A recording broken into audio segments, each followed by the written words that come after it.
বাবরি মসজিদের আদলে মসজিদ নির্মাণকে কেন্দ্র করে তোলপাড় চলছে পশ্চিমবঙ্গের রাজনীতিতে। শনিবার অযোধ্যার বাবরি মসজিদ ধ্বংসের ৩৩ বছর পূর্তির দিনেই এর ভিত্তিপ্রস্তর স্থাপন করেন বিধায়ক হুমায়ুন কবির। এদিকে রোববার কলকাতার প্যারেড গ্রাউন্ডে পাল্টা গীতা পাঠ কর্মসূচির ঘোষণা দিয়েছে একটি হিন্দুত্ববাদী সংগঠন। কলকাতা থেকে সহকর্মী সুকান্ত চট্টোপাধ্যায়ের পাঠানো তথ্য ও চিত্রে বিস্তারিত দেখুন। কেউ মাথায় করে আনছেন ইট, আবার কেউ দিচ্ছেন অর্থ। পশ্চিমবঙ্গের মুর্শিদাবাদে বাবরি মসজিদের আদলে মসজিদ নির্মাণের জন্য সাধারণ মুসলিমদের এই স্বতঃস্ফূর্ত অনুদান।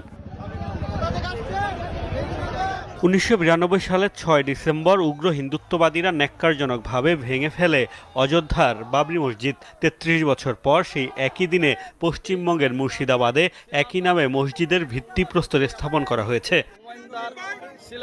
ভরতপুরের বিধায়ক হুমায়ুন কবিরের বাবরি মসজিদ নির্মাণের ঘোষণাকে কেন্দ্র করে কয়েকদিন ধরেই উত্তপ্ত পশ্চিমবঙ্গের রাজনীতি।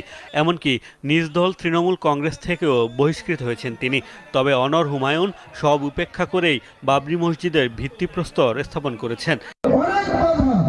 সেই বাধার কথা পরে জানতে পারবেন, দিনের পর দিন যখন এই কাজ শুরু চলবে। আমি আজকে আবার আপনাদের কাছে ঘোষণা করছি, বাবরি মসজিদ নির্মাণ হবে, কোনো শক্তি আটকাতে পারবে না। মুর্শিদাবাদের বেলডাঙ্গায় শনিবারের কর্মসূচিকে কেন্দ্র করে শুক্রবার থেকেই বাড়ানো হয় নিরাপত্তা ব্যবস্থা।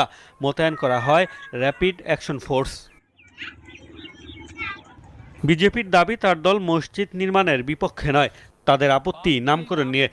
যারা ইসলাম মানেন তারা মসজিদ বানাবেন, হিন্দুরা মন্দির বানাবে, খ্রিস্ট ধর্ম যারা মানেন তারা গির্জা চার্চ বানাবেন, শিখ যারা তারা গুরুদ্বারা বানাবেন, এতে আপত্তি নেই, কিন্তু নামকরণে আপত্তি আছে।